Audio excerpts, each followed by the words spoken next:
Good morning, everyone. This is Alma coming to you from Long Beach, California. Today is Friday, February 19th of the year 2021, and I wanted to film another stitch with me for you today. I hope that everybody's doing well. I hope that everybody's staying safe and sound.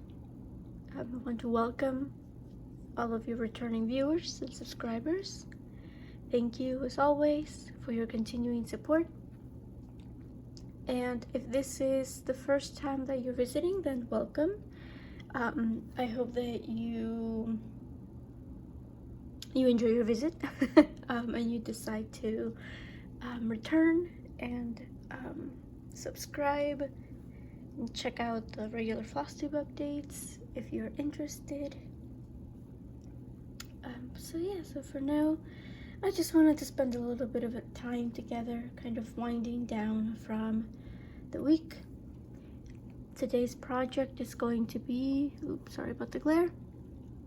It's going to be Hornswoggle by, wow, okay, Winnie the Pooh. Winnie the Pooh by Hornswoggle on Etsy. There we go.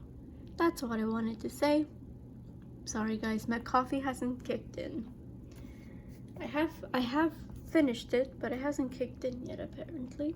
But yeah, go ahead and grab your own craft of choice, your own coffee, your tea, whatever strikes your fancy. And yeah, let's stitch a little bit together. This is where we're at right now. And give me 1 second while I pull it up on my tablet.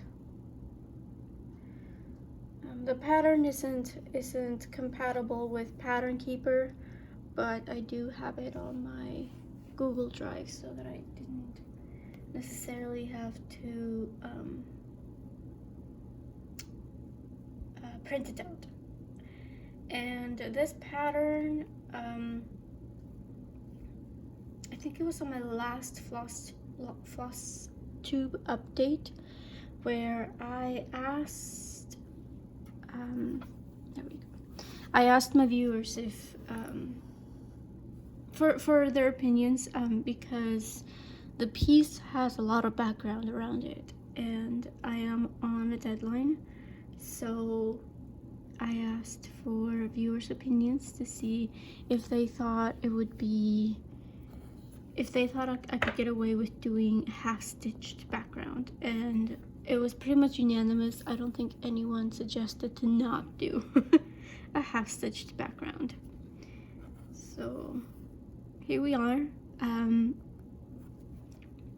I did stick to just using 2 strands for the background. Normally when it comes to doing 10 stitch or half stitch on a piece, it's generally recommended to double up on the number of strands that you use so that you can get the same amount of coverage. But I thought, and I already have a knot. I always seem to start out with knots. Anyway, yes, so it's generally recommended to go ahead and start out or stitch with twice the many strands that you normally would for full cross stitch, so that you can get the same amount of coverage. But since it is background, I figured it's okay if it's a little bit lighter. I don't mind that. I wouldn't mind it if it was like just not as thick. So maybe what I'm think of doing for this piece is all the things that are in the foreground a little bit, like the bushes, those I might go ahead and double up and use 4 strands so that they can come out a little bit better.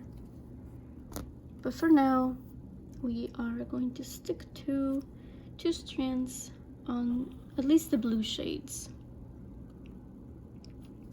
And I'm not necessarily going by the called for colors on this piece.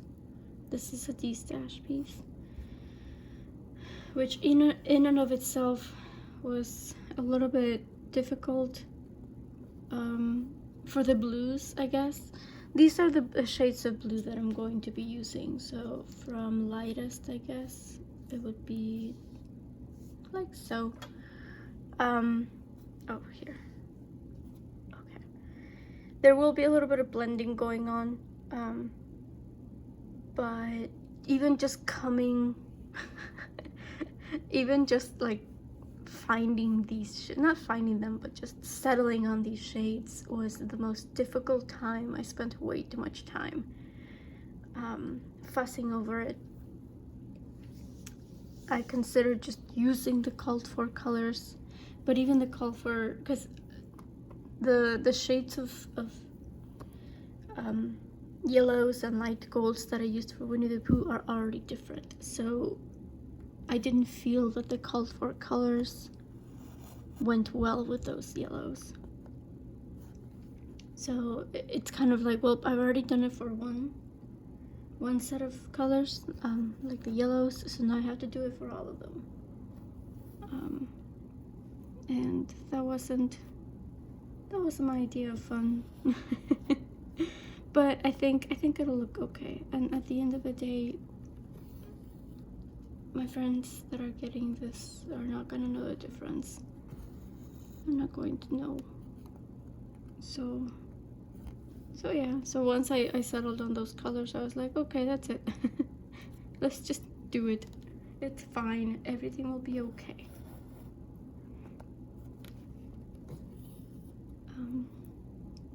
But yeah, I haven't stitched on this at all this week, and I feel bad for it because I'm supposed to finish it soon. But I'm hoping that the half-stitched background will speed things along, and that way I can get more done than I normally would.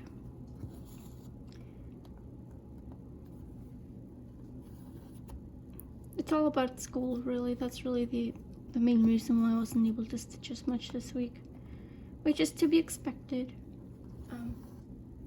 It's the second week of school now, I guess.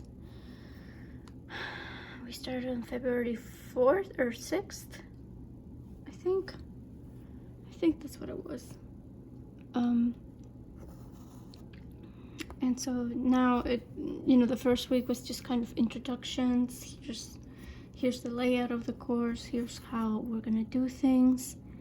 My math teacher specifically, she didn't assign, well, she assigned homework, but instead of giving us until the end of the week to turn it in, she gave us 2 weeks to turn it in. So it was, it's due tonight. And that class particularly is causing quite a bit of chaos with my fellow classmates and I, because she doesn't use a textbook. She uses a program called Alex. That's A-L-E-K-S, Alex. And the program,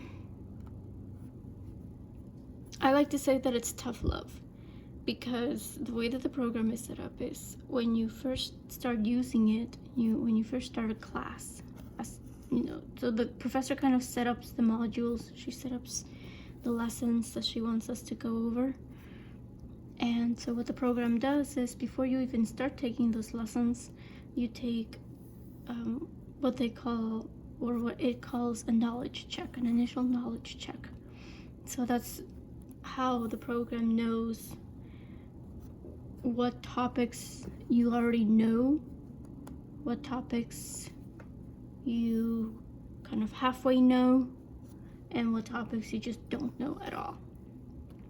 And based on that, that's what determines how much homework you're going to have. So each module has a set number of topics, which, like each chapter in a math book will have a certain number of topics that it goes over, right? So each module has a set number of topics, and then based on how you do in your initial knowledge check, that determines, if you already know 10, 12, 15 of the topics that are assigned, then that's great. That's 15 topics that you don't have to worry about. So it's been interesting to kind of chat with my fellow classmates, because, and we use Discord. We formed a Discord server specifically for the math class. But you know, there's people that, you know, kind of slacked off on the initial check, so they have, out of 29 topics, they have to do like 20. But then of course there's like that one guy that left everything for the last minute, literally like last night. He did it yesterday, and he messages us all at like 8 o'clock at night and says, I only have to do 2 topics. I just did the initial knowledge check, and apparently I only have to do 2 topics. And we're just like, wow, okay. But so not only is the number of topics that you have to do like individualized, like depending on your own skills, but it's also the problems themselves. So the program has you go through each topic, and when you're doing the problems, you have to get 3 right in a row. And if you mess up, you lose your streak. You have to start all over again.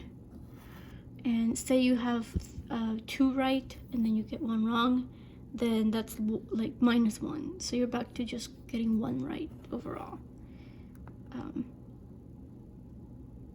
So it's not, you know, the whole reason why everybody's kind of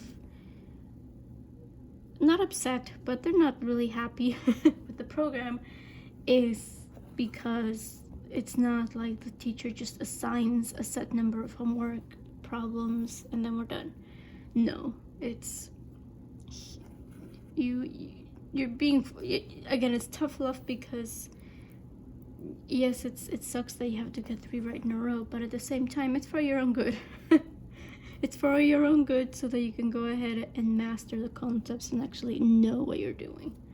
Okay, my tablet wants to go to sleep.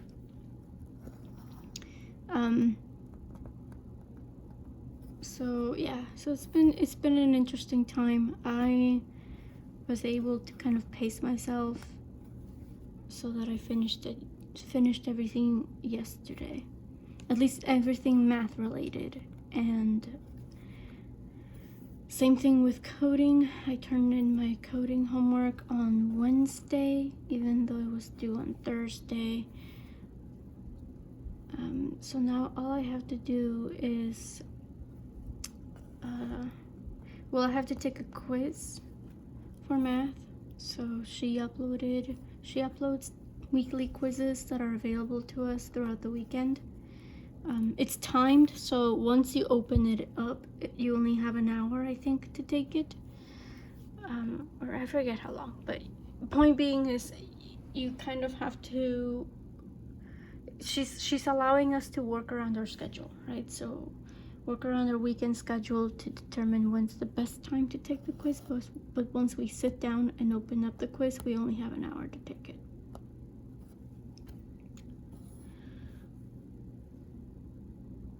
And for my chem class, when we have to take quizzes and tests, we have to use something called Proctoru, which is super shady in my opinion. It's this app that you have to download onto Google Chrome that it's like a web-based, you know, as the name implies, it's like somebody's proctoring the exam, right? Again, it kind of freaked me out, because I'm basically allowing it to see everything and anything. One of the things you have to do before you even sit down to take the test is you have to scan the room that you're in, because they want to make sure that you're not going to be cheating, right? So just as they would make sure that the testing environment is, you know, adequate, there's nothing that you could possibly use to cheat, they have you scan the room where you're in to make sure that you're not cheating. Which, I mean, the computer room where I'm taking my quiz, like, there's there's things in there, you know, not necessarily things to cheat with, but, you know, like my boyfriend's computer's in there. It's not, like, I can't just have, like, maybe next time I could do it, I don't know. But I can't necessarily, I don't have that space. I don't have, I can only clean up the desk so much, is I guess what I'm trying to say. Granted, again, it's not like I'm cheating. I don't necessarily have anything there that might be considered cheat sheet or anything like that. But besides that, you also have to allow, you have to like give each like apps permission to do certain things on your phone or on your computer, like when you download new programs. Same thing with this one. It asks for a ton of permissions, most of which are like, it shares your screen and it's recording what's sharing, and it also detects if you have multiple monitors. So that's another thing I had to do before taking the quiz. Is I had to because I have 2 monitors on my computer, so I had to disable one. An option was to just unplug it, but I have issues. Like, I already have issues with one of my monitors. Like, I can't move it because sometimes that'll cause it to go ahead and just turn off.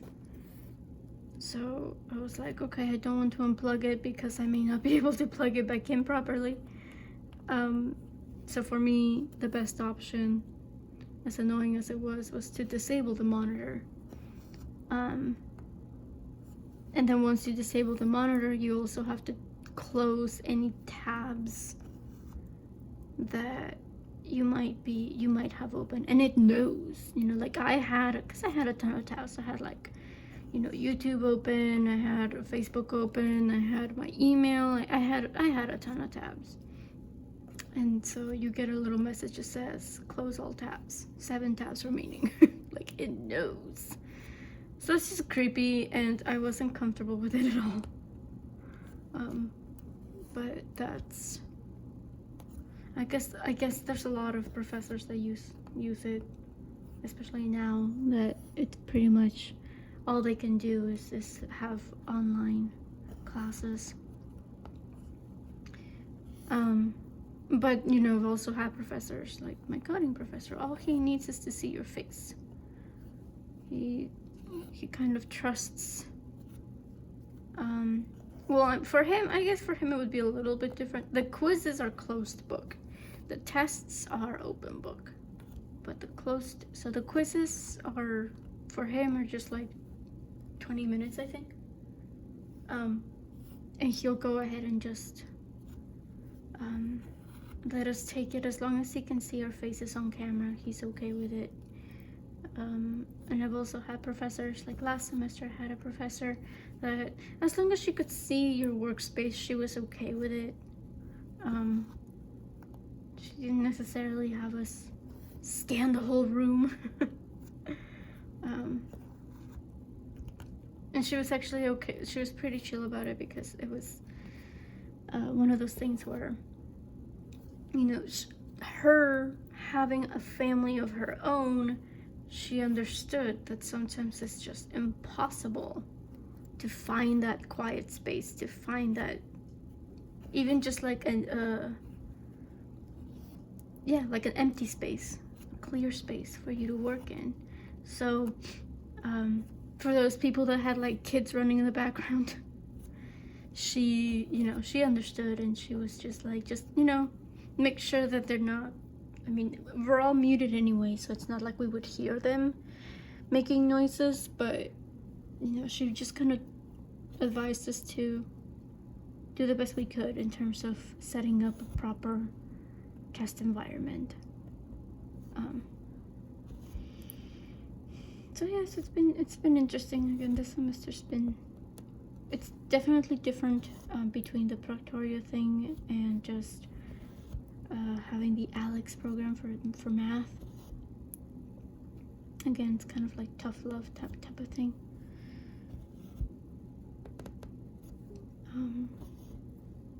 But yeah, I don't know if you guys wanted to hear about my school, but I guess you got. That's my life, I guess. At the end of the day, you know, all these Stitch With Me's and just FlossTube videos, we talk about what's relevant to us, and right now that's my life is school and cross stitching. So yeah, I don't know if you guys wanted to hear about Alex, but you learned about the new program today.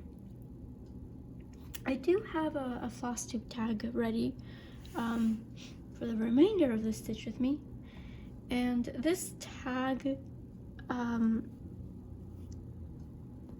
it's originally credited to Jessie Marie from Jessie Marie Does Stuff. Apparently she posted it back in 2016. So hi Jessie. I didn't like go back or anything to verify, but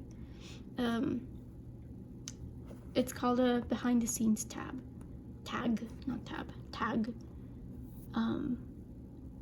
So it's just brief, and I thought it'd be fun to share how I do my videos. I know sometimes I do talk about it while I'm doing my FlossTube updates, but just thought, well, I'll just go ahead and just go through it. It'll be fun. The first question is your setup for filming. And my setup is not fancy at all. I just have my desk right here. Like this is not just my stitching spot for Stitch With Me, it's also my filming spot. So what I do is I have this, because it's super fancy, guys. So so I have this business card holder, and this is where I go ahead and just prop up my phone, because I film on my phone. So I'll go ahead, and I have this stacked up on those decorative books that you can get at Michael's and Joann's and craft stores, where you open it up and you can put stuff inside. So again, just decorative books, decorative storage books.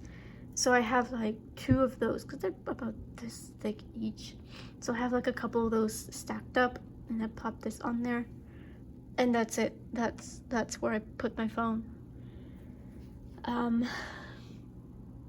And yeah, I like on this table, I'll go ahead and put my my whips to the side, like my whips to one side, and then the cover photos on the other side, so that I can at least have easy access and not have to like flip through things or anything like that to find them. The next question is origins of the channel name. Again, I kind of talked about this, I think, when I first started, but well, I'll just do the disclaimer now. Sorry if I'm repeating myself, but I'll go ahead and just answer the questions. The name Alma's Little Wonders actually came from an Etsy shop that I opened, I think like 2015, and I would sell and the name was actually accurate at that point. I would sell small finished pieces. We're talking like, you know, 4x6, 5x7, 8x10 sometimes, but not too often. And also hoop. I would finish things in hoops, but again, it would be like the 5-inch or the 6-inch. It wasn't anything too big. So I tried selling finished pieces of, I had PC Stitch, so I would go ahead and chart original designs. Nothing too fancy, mostly like quotes or Disney things, obviously. Sometimes both, Disney quotes. But it didn't stick, and I don't know, I feel like that was partly on me, because one thing they don't tell you is when you're running your own business, and I feel like I've seen this I forget who posted this on Instagram, but when you're running your own business, you know, even if it's just like a small Etsy shop, like the one that I couldn't run, it's not just about creating the product, it's about marketing, you know,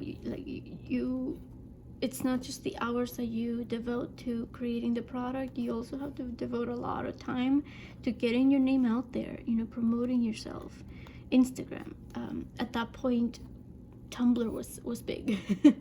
So I remember having a Tumblr account specifically for my my Etsy shop. And I just couldn't keep up, or maybe I shouldn't say that I couldn't keep up, I just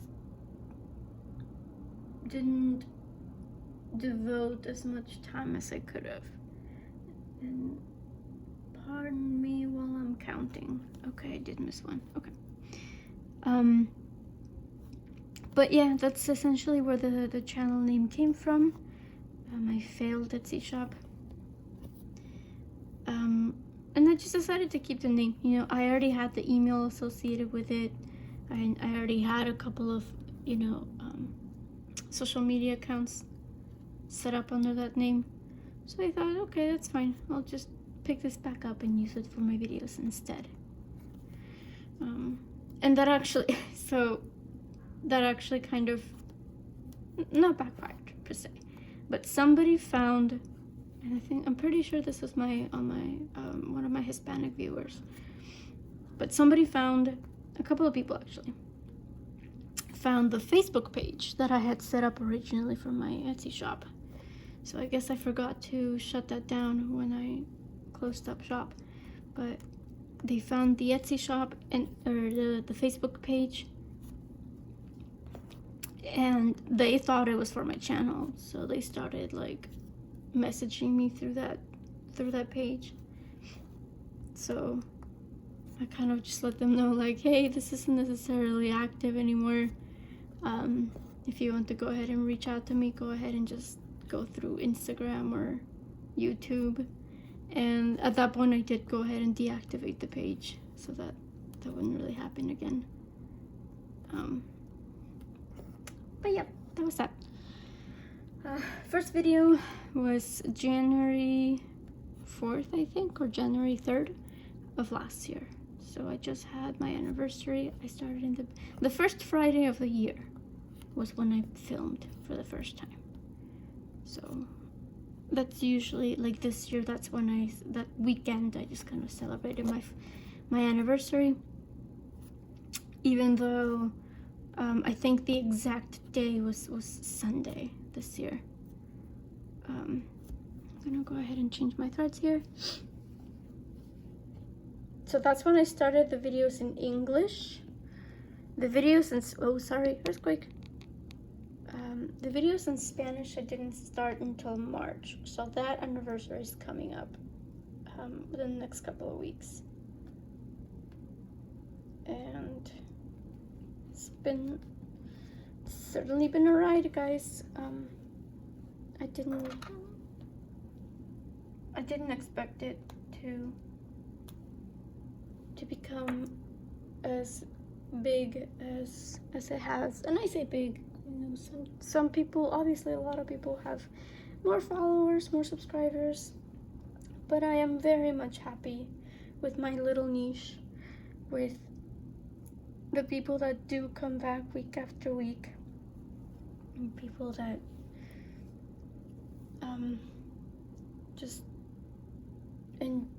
we're just enjoying our time together, and it's great. Did I mess up? No, I did not mess up. Okay, pretty sure this is, yeah. So we're changing colors now, going with a deeper blue. The next question is my equipment. Well, as I mentioned, I film on my phone, so that's nothing fancy. I did get myself, for the Stitch With Me's, I did get myself a ring light with like the phone holder. They market it for like bloggers, right, and beauty bloggers that do the makeup tutorials and what have you, but it obviously I don't use it for that. But that's as far as it goes. You know, I have my phone, I have the camera holder, the ring light, and that's it. It's nothing, again, nothing too fancy. It's something I had to do that was within budget too. That's another thing that I need to consider. It's what I can do with my non-existent budget. Next question is, do you record onto software or directly to YouTube? I mean, if we're gonna consider my phone the software, I guess I would go ahead and, because I don't record directly onto the YouTube app, if that is the question. So I record onto my phone, and then once I'm happy with the recording, I'll go ahead and upload it to YouTube. The next question is, do you edit? The answer is nope. I don't do editing. I don't have experience with it. But that is something that I would like to do. Again, just because I would like to give, I don't know, higher quality content. I know that a lot of people have said that they like the fact that it's nothing fancy.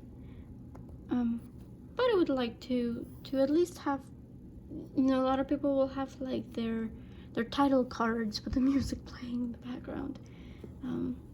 That's nice. I feel like I would like something like that too.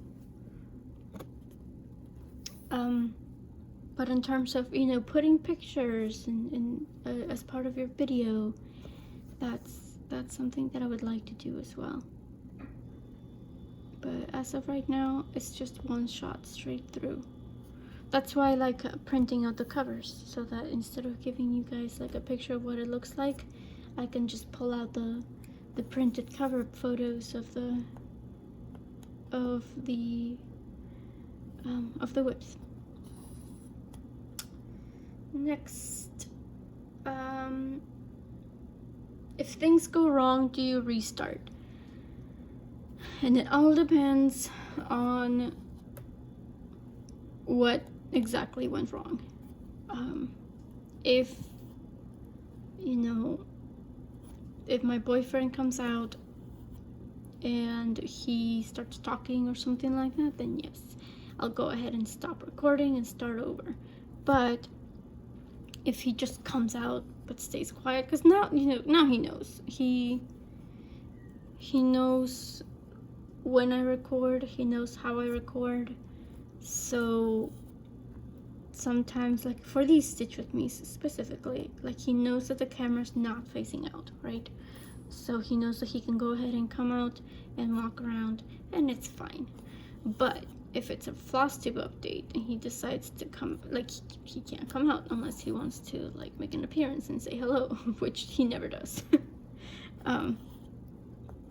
But then as far as, another thing that keeps happening is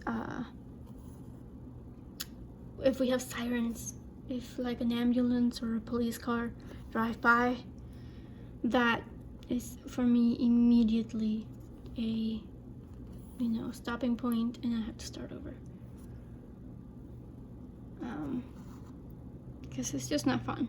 It's not, I don't like hearing that such loud noises in videos, and I don't know that I can just say, oh, by the way, there's an ambulance coming, so if you want to meet, go ahead. Because it's not just about that, but because I have to wait, you know, and I have to wait, and I don't like talking over it when it's still a little far away. It's just not, it's annoying. I don't like it. So I just decided to just go ahead and stop. My videos aren't that long now, so I don't mind it. But if it's just little things, like me stumbling over words or forgetting words, that's fine. Those are just, I feel like that's just part of the process. Yeah, those for me are not necessarily causes for restarting a shot. Next question, how long does it take for you to film between setup and upload time? That's actually, for me specifically, that's not,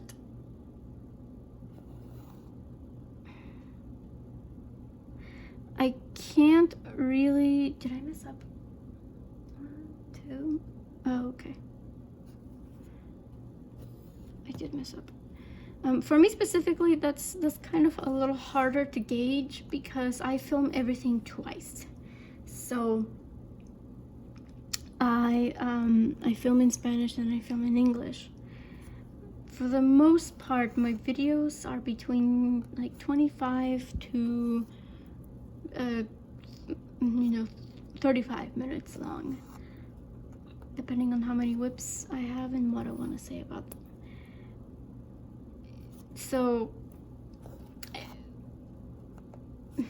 yeah, so take that into consideration. But also, sometimes there's false starts too. Like there'll be times when I feel like it happens more with the first video I film, whether it be the one in English or in Spanish. I don't necessarily, sometimes I just start with whatever comes out of my mouth. I don't know. But yeah, there's definitely a lot of false starts when they first start filming. I feel like it's just me getting into the groove of filming, and that, sometimes I'll say like today is, Friday, October 12th. Like I'll just say something stupid and random like that. So that's, okay, never mind. So yeah, so overall I would say filming itself takes about an hour. Yeah, I feel like that's a pretty accurate gauge. Actually, I'm gonna go this way. And then upload time, I mean, it really depends on our internet connection. I've had videos upload in 20 minutes. Not too often, not as often as I'd like, but it has happened. But sometimes they'll take hours. It also depends on whether or not Andrew's on the internet as well, obviously. If I'm the only one using it, it's fine. That's when it takes 20 minutes.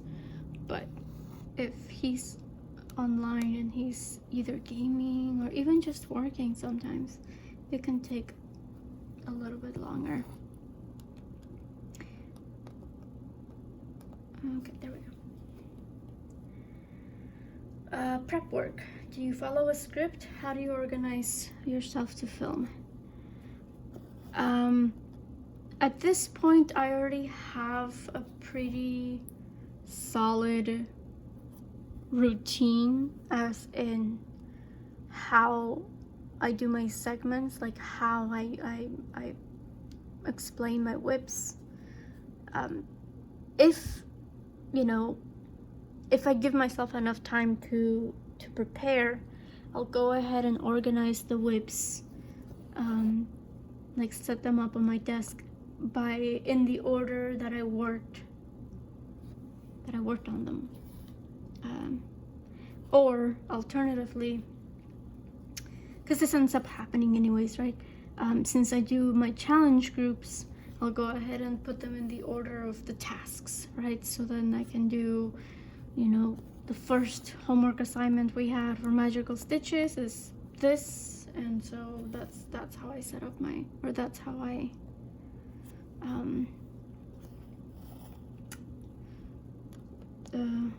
that's how I set up my whips, and that's the order that I choose to show them in. But as long to be honest, as long as I set them up like I have the pictures, the cover photos in the same order as I do the actual whips, I call it a success. That's fine. It doesn't really matter to me what order they're in. But I do have, like when I do film, I have my planner, because I do have a planner. So I guess side tangent, I have a planner specifically for my cross-stitching things. It was cheap. It was like $4 at TJ Maxx. So it's not like, it's nothing fancy. I can't, because it is a hobby. I don't know, I feel like I can't. I know that people, they like them and they're amazing, and sometimes I do like wish I had something like that. But the happy planners, and there's a lot of gorgeous, beautiful craft planners and journals that people use to organize their crafting and the rotations. For the budget that I have, I couldn't really justify something like that, so I just got myself a cheap planner, and I just write down, on the weekly spots. That's where I write down the prompts for each. So like on Monday, I'll write magical stitches stuff. On Tuesday, I'll write down the enchanted stitching, and these are just the weekly, right? And then on the separate page, or like on the side page, like on the spaces for Thursday and Friday, I'll write down the monthlies. And then, everything else in between. But I will go ahead and have that open, so in case I do forget what the prompt was, or which whip I used for what prompt, I have that to guide me, so that I'm sorry, I'm not even on frame here. I have that to guide me in case I blank out. And I also have that so I know which FlossTube video I'm doing, like what number, because I can't remember that off the top of my head. Okay, next question, and this is gonna be a little bit of a longer video, I suppose, so I hope you guys are okay with that. The next question is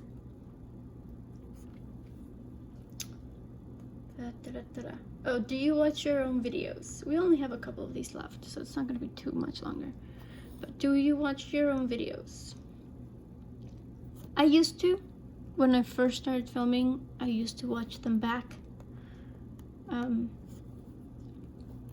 Because we're our own worst critics, right? So watching my videos back, I can say, oh, I should have done this differently. Oh, I could have done this instead.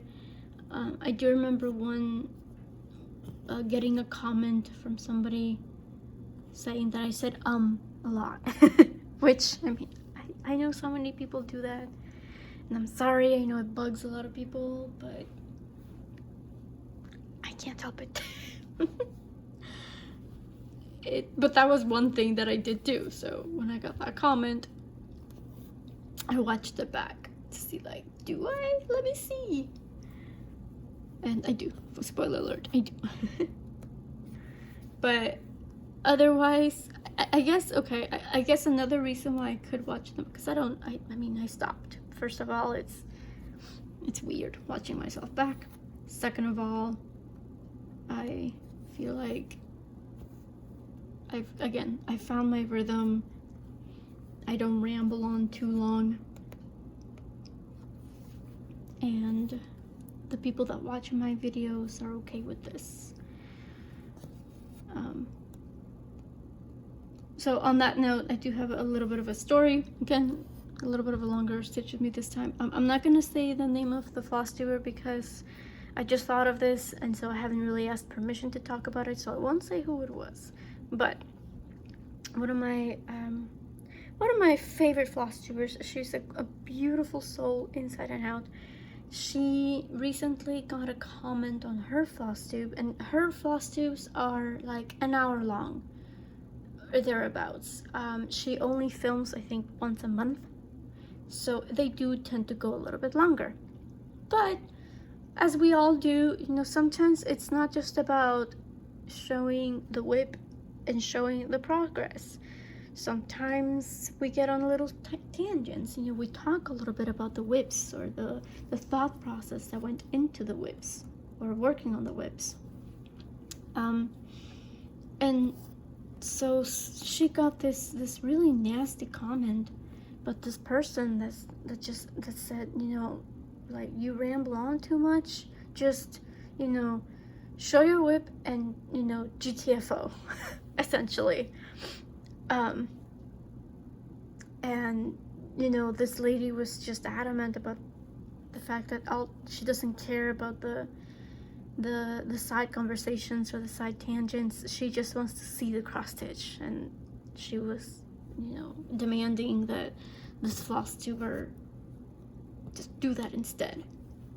And that's not, you know, every FlossTuber is different. There are FlossTubers that do that, you know, that just kind of get in, get out, and that's it, on to the next whip. But there's also, I mean, for me, I love those rambles. I am here for them. So luckily she had, you know, she had a pretty positive, you know, outlook on it. It did throw her off, which I'm sure, you know, it would throw me off. It would throw me off, but ultimately she did come to the conclusion that she can do whatever she wants on her FlossTube channel, and if this lady doesn't like it, she can leave. Which, again, I go back to, I have found my rhythm, and the people, you guys that come back week after week and come to visit, you like that rhythm, and that's why you stay, right? So I don't necessarily think I would change the way I do things just because this one person would tell me to.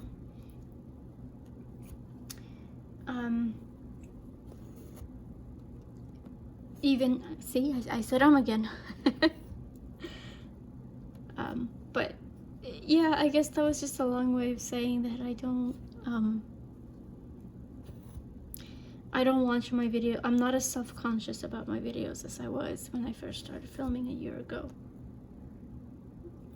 Because, and I'm pretty proud of the fact that I got my videos down to the time that I have them down to. Because when I first started, I thought it was really funny because the first video I did was obviously a whip parade. But then the next FlossTube update was also like 45 minutes. So I remember thinking, like, how can it be that when I did a whip parade where I showed dozens of patterns and projects, how can it be that that's the same length as a whip update, as a FlossTube update, where I only showed, you know, a handful? But, you know, just kind of goes to show. I just had a lot to say, and I feel like it is because I had a lot to say. The whole reason why I started my FlossTube channel is because I had too much to say about my projects, and my boyfriend could only handle so much. So I wanted to, you know, share it with people that would appreciate it, that would, I mean, not that he doesn't appreciate it, but that would reciprocate and understand what I'm talking about. So I feel like that's why the first videos were so long, is because I was getting all of that out of my system. But now, yeah, now they kind of go between 25-35 minutes each, depending on how much I have to show. Okay, next question. If you could change or enhance your own videos, would you, and what would you do? And this is kind of a variation of earlier. Well, okay, let me just answering the question. I would like to eventually start editing my videos. Not necessarily the videos themselves. I just want to add, again, the title cards at the beginning and the end would be nice. but also add maybe the before pictures, so that, because I know that I usually say the last time you saw this, I worked here, it was, you know, I worked here, here, and here, and this is where I'm at, I worked here, here, and here. But that's because I don't have those pictures embedded into the video. I just don't have, like, I have the iMovie app on my phone, but even that's wonky. Like, it, well, first of all, I'm not even entirely sure of what I can do with that app. But second of all, when I do make a video with it,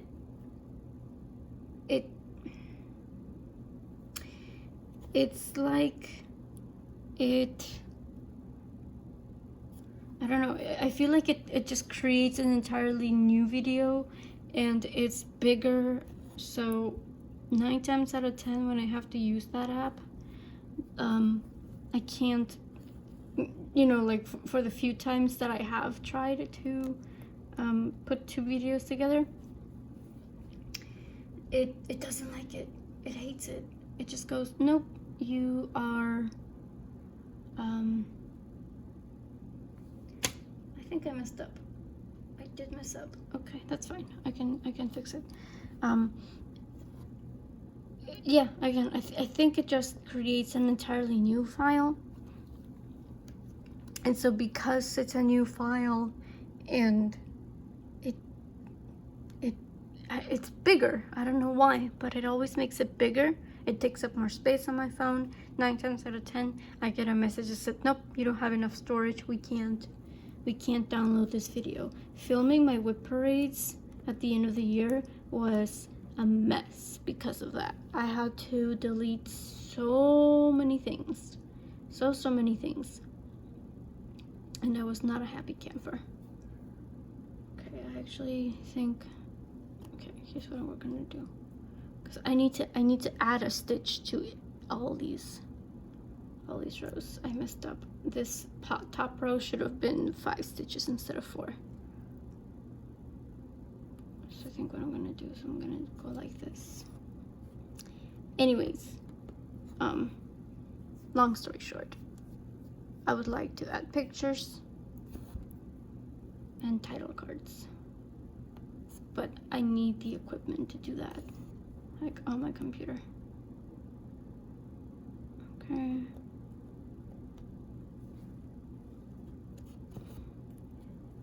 Next question, last question. Have you had any interesting experiences while filming? I mean, I don't know. I feel like sometimes when Andrew does come around, it's interesting. Most of the time I stop filming, so you guys don't necessarily see that happen, but it does happen. Like, he comes out and he immediately like knows that I'm filming, so he'll be like, ah, and then kind of like deer in headlights. If it's a stitch with me, it's not as bad because he can just, again, he's not on screen. But if it's a regular FlossTube update, it does get a little bit interesting sometimes. Okay, I think that's all. I think that's all. I'm pretty sure this is, let's see here. It's 5 at the top and then plus 2, plus 2. 5 at the top, plus 2, plus 2. Yep. Okay, fixed it. Yay. Okay. And I'm actually going to go ahead and leave it at that.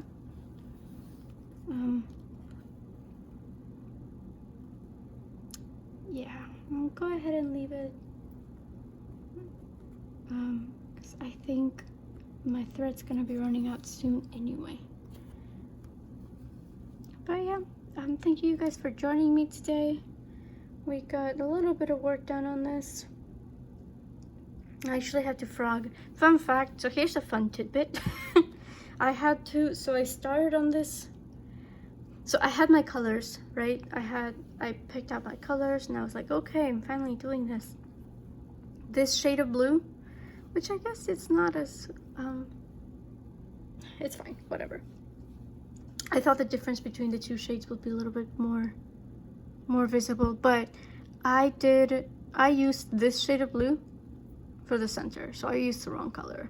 And I had done, you can't even see it, but I had pretty much done these 5 rows. So with the Stitch With Me, I finished the area that I had originally done with the wrong color, but I had to frog all of that last night. It was really frustrating, but it was okay because I was watching Letitia, the crafty curator. She's back. I was so excited.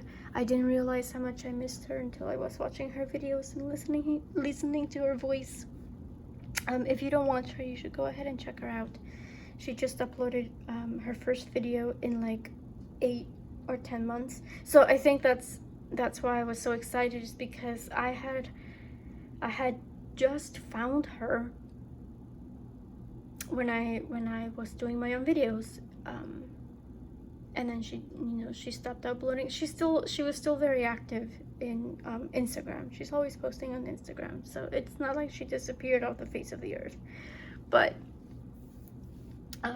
again, I hadn't really gotten that experience of getting her regular FlossTube updates. And she's doing a massive whip parade. She's splitting it up into like 6 parts. It's going to be amazing, and I'm really looking forward to it. So yeah, go ahead and check her out. I'll go ahead and link her channel below, and I'll link also Jessie Marie Does Stuff. I guess she came up with this tab, ? But yeah, I'll also link this below in case you guys are interested in the pattern. Just again, remember that I'm using my own colors, so it's not exactly as charted. But yeah, thank you guys for joining me today. I hope that you guys have a relaxing weekend, a productive week, and you always find the time to do the thing that makes you happy. Until next time, guys. Oh, and as always, feel free to leave a question. If you guys have any questions about anything you've talked about today, feel free to leave a comment below. Okay, that's it. Take care, guys. Bye.